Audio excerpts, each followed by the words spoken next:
The British election study started in 1964 when David Butler and Donald Stokes began a study of the British voter back in 1964. And we've been running surveys after every election since then. And that's allowed us to see how voters have changed in their behaviour over the time. So they've become less attached to political parties, less driven by class loyalties and more driven by, say, their attitudes on issues of the day or valuations of the parties. We've also seen, during that time, a change in the social and demographic correlates of voting behaviour. So that age and education, for example, have become much more important.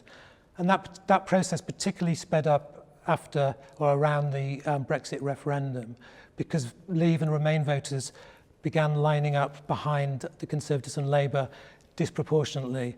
And because Leave and Remain voters have very different social profiles, that had a knock-on effect in terms of which groups voted for which parties.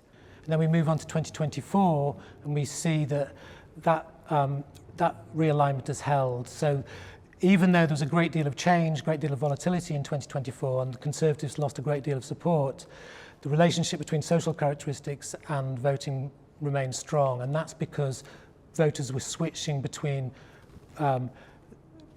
parties that shared their Brexit views. So Conservative voters were going to Reform, and Labour and Liberal voters were switching between parties depending on where they lived.